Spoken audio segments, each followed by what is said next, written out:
Baik Bapak Ibu semuanya, jamaah rahmatullah. Acara selanjutnya adalah launching Balai Dakwah Sragen yang akan disampaikan oleh Dr. Dwi Anton Budi Cahyono. Untuk itu pada beliau waktu kami persilakan. Innalhamdulillahi nahmaduhu wa nasta'inuhu wa nastaghfiruh wa na'udzu billahi min syururi anfusina wa min sayyiati a'malina may yahdihillahu fala mudilla lahu wa may yudlil fala hadiyalah. Asyhadu an la ilaha illallah wahdahu la syarikalah wa asyhadu anna Muhammadan abduhu wa rasuluh. Allahumma shalli wa sallim wa barik ala Muhammad wa ala alihi wa ashabihi wa man tabi'ahum bi ihsan ila yaumiddin, amma ba'du. Bapak-bapak, ibu-ibu rahimahullah, sebelumnya saya mohon maaf. Tadi pembicara sebelumnya itu duduk, saya terpaksa berdiri karena tidak bisa lihat layar slide ya. Bapak ibu-ibu rahimahullah, pada kesempatan ini alhamdulillah saya diberikan kesempatan untuk memberikan gambaran apa itu balai dakwah, kemudian kenapa harus ada balai dakwah, dan apa program-program dan kegiatan dari balai dakwah ini. Ini merupakan suatu kehormatan bagi kami sebagai koordinator dari balai dakwah untuk bisa memberikan suatu sumbangsih dalam rangka amar ma'ruf nahi mungkar untuk kemanfaatan bagi masyarakat, bagi agama, masyarakat dan negara. Pertama, jadi saya menampilkan suatu latar belakang ya. Jadi ini latar belakang adalah latar belakang yang lebih belakang lagi. Jadi mbahnya dari mbahnya ya. Jadi kita harus sadar bahwa sebenarnya kita hidup itu sebenarnya kita bertarung antara kebaikan dengan keburukan. Nah ini ya. Jadi ini pasukan setan dan pasukan iblis itu dia mesti membawa suatu kemungkaran, keburukan, madharat dan sebagainya dan sejenisnya. Begitu juga kita ya, ada sisi lain yaitu pasukan dari malaikat, orang alim, orang soleh dan sebagainya yang dia akan membawa kemakrufan, kebaikan, manfaat dan sebagainya. Tentunya kita tahu yang ini mesti menujunya ke neraka, sudah tahu ya. Yang ini ke surga atau jannah. Kemudian mau kemana kita? Nah, ini menjadi pilihan kita. Apakah kita mau menuruti yang sini atau mau menuruti yang sana? Banyak orang mungkin berbicara, ya jelas ke surga, ke jannah. Tetapi kadang-kadang apa yang dilakukannya justru ini. Nah, karena ini maka dia bisa secara sadar atau tidak sadar, sengaja atau tidak sengaja, namanya terjerumus ke neraka. Ini latar belakang, jadi kita biar tahu konsep bahwa kita hidup sebenarnya adalah pertarungan ini. Nah ini pertarungan abadi. Jadi pertarungan ini adalah memang harus dengan semangat ya. Api itu melambangkan suatu semangat. Monggo. Kemudian latar belakang yang lebih ini lagi, kita mungkin bisa melihat berbagai macam masalah yang ada di lingkungan kita, masyarakat, di negara dan sebagainya ya. Kalau kita sebutkan satu persatu itu sangat banyak sekali. Cuma ini yang bisa saya inventarisasi dari masalah ya. Bagaimana penurunan keimanan. Ini sesuatu yang sebenarnya dianggap sepele tapi sangat prinsip. Bagaimana seseorang ketika dia tidak punya iman, dia mengambil hak orang lain itu juga dengan kadang dengan bangga, tidak merasa bersalah dan sebagainya, kadang dengan bangga, atau mendolimi orang lain, atau menipu dan sebagainya. Termasuk mungkin di sekarang ya, mungkin yang kasus korupsi dan sebagainya, itu sesuatu yang menurut saya juga, menurut kami kelemahan dari keimanan itu. Kemudian bagaimana masalah lain, misalnya kesyirikan, itu kalau kita data satu persatu itu sangat banyak sekali. Bagaimana sebuah batu itu bisa menyembuhkan, dan itu tanpa suatu analisis ilmiah sama sekali, tapi cuma suatu yang dimistiskan dan sebagainya. Kemudian bagaimana pohon yang besar kemudian dia disembah takut untuk menerbang dan sebagainya. Nanti kalau kita rinci banyak sekali. Kemudian masalah akhlak atau moral ya. Ini juga sesuatu yang sebenarnya digadang-gadang oleh Nabi kita Muhammad SAW, bahwa bagaimana akhlak dan moral itu menjadi sangat drastis turun. Contoh saja, kita mungkin, saya sering berbicara dengan beberapa guru dan sebagainya, kita lihat saja ya bagaimana anak-anak itu dia akhlaknya terhadap guru. Kita lihat saja, nanti tanyakan saja. Ada yang mungkin sampai udah diulang nggak teke, kemudian cerita dewe, kemudian begitu dijatuhi sanksi nantang. Nah itu, ini kenapa? Ini salah satunya jelas ini. Nggak tahu nanti sebabnya apakah dari sekolah atau lingkungan atau orang tua, yang jelas semuanya bertanggung jawab.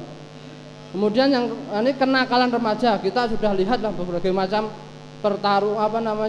perkelahian dan sebagainya remaja dan sebagainya itu ya. Kemudian kurangnya ilmu, perzinaan. Nah, ini salah satu sesuatu yang perlu kita waspadai. Kita ingat mungkin dulu ketika orang itu berzina, hamil di luar nikah ya, itu malu, tidak berani orang tua, kemudian berdiam diri dan sebagainya. Bahkan kalau orang tuanya dia diusir. Tetapi ini kadang-kadang menjadi senjata. Biar saya bisa jadi mantunya dia, maka saya hamili. Dan ini salah satu, saya bukan ini ya, bukan motif aneh ya, memberikan informasi ya, tapi ini suatu modus sesuatu yang untuk ini untuk menyerahkan anak perempuan dari seorang orang lain. Kemudian broken home dan sebagainya, bagaimana perceraian, kemudian orang tua dan sebagainya, suami istri tidak bisa mendidik anak dan sebagainya. Kemudian kemiskinan yang tak bermartabat. Saya ngomong tidak bermartabat karena ada orang miskin yang dia bisa bermartabat. Miskin tapi dia punya kepercayaan diri, punya izah ya, harga diri. Itu ada beberapa orang yang miskin yang kayak gitu. Dan itu juga sesuatu. Tapi ada juga orang yang miskin tidak bermartabat. Artinya iya, dia kemudian mengemis atau melakukan ini dan sebagainya ya. Kemudian bagaimana kurangnya informasi, perjudian, perzinaan dan sebagainya. Ini kalau kita inventaris banyak sekali, karena waktunya yang 1/4 jam ya. Lanjut Mas Dani.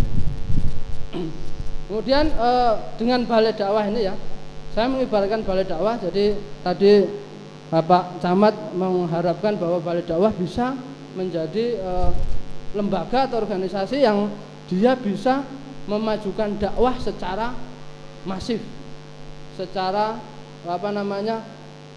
menyebar dengan akselerasi yang cepat. Jadi balai dakwah nanti kita banyak menampung beberapa anggota dengan berbagai macam profesinya, dari ahli agama, guru, birokrat, wira swasta, kesehatan, pedagang dan lain-lain.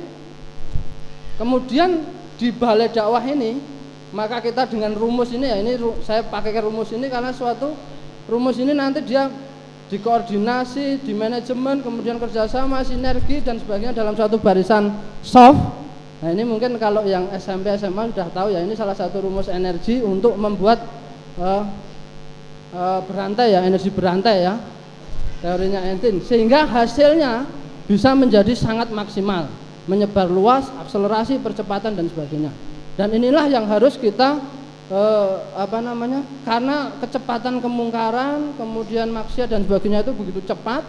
Kalau tidak bisa kita imbangi dengan rumus ini, kita pun juga dalam pertarungan kemungkinan juga bisa kalah. Kemudian sebelumnya ya, kemudian kenapa kita juga harus bersatu kayak gini ya. Banyak hadis-hadis yang mengatakan suatu jamaah itu lebih bagus daripada sendirian. Jelas orang sendirian itu tetap nanti jatuhnya dia akan tetap tidak istiqomah. Kemudian serigala itu menyukai kambing yang sendirian. Apabila kita tidak bersama-sama ya cenderung akan jadi mangsa serigala atau setan tadi. Kemudian bagaimana mungkin pesan Ali bin Abi Thalib, suatu kejahatan yang tidak terorganisir dia bisa mengalahkan suatu kebaikan yang terorganisir. Maka kita perlu suatu kerjasama ini. Oh iya, Ahwan, ini suatu kejahatan atau keburukan yang terorganisir dia bisa mengalahkan kebaikan yang tidak terorganisir. Jazakallah setelah diingatkan, nanti malah salah. Kemudian lanjut coba Mas Dani. Nah ini Kemudian balai dakwah ini sebelum launching kita mencoba untuk berdiskusi, kemudian kita mencoba untuk menginventarisasi masalah, kemudian kita mencoba untuk memprioritaskan masalah-masalah yang tentunya sangat banyak tadi menjadi kesimpulan suatu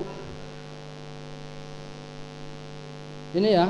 Jadi yang pertama ini kita bagi jadi menjadi 7 ya. Jadi ini program ini bisa nanti dia bertambah sesuai dengan kebutuhan. Jadi yang pertama yaitu pembentukan KKD, yaitu apa? KKD adalah keluarga komunitas keluarga dakwah. Jadi ini nanti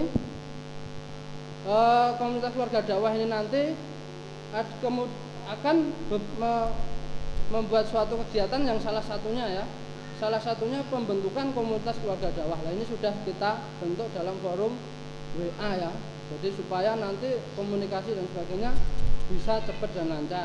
Kemudian yang kedua itu identifikasi masalah keluarga, konsultasi keluarga, parenting dan sebagainya.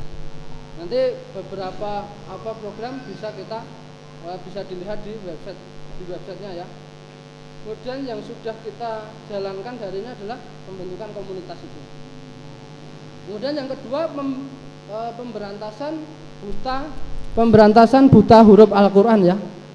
Itu jelas kita tahulah bahwa banyak anak-anak, mungkin anak-anak sekarang udah agak kurang ya, tapi mungkin remaja bahkan orang tua itu pun juga perlu juga untuk diberikan pelajaran terhadap Al-Quran. Di tempat saya di masjid ini ya Banyudono itu ada pengajian TPA untuk bapak-bapak, dan itu pesertanya juga alhamdulillah antusias. Jadi mungkin yang agak terlambat untuk ngaji atau belajar Quran bisa ini.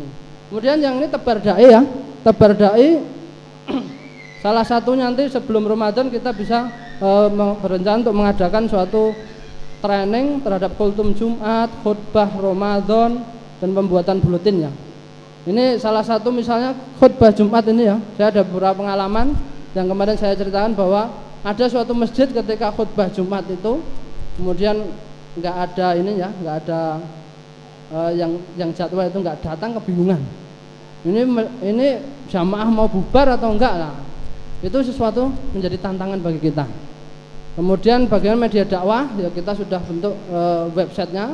Kemudian kajian tematik salah satunya ini. Kemudian wakaf peduli umat dan sebagainya. Monggo Mas Dani. Nah ini nanti bisa dilihat di ini ya, websitenya ini. Kemudian ini program kerjanya, karena nggak bisa kita urai satu per satu, nanti bisa ditanyakan. Lanjut aja. Kemudian bagaimana company profilnya sudah kita upload ini di sini. Kemudian nanti bisa dilihat satu demi satu bagaimana company profil kita.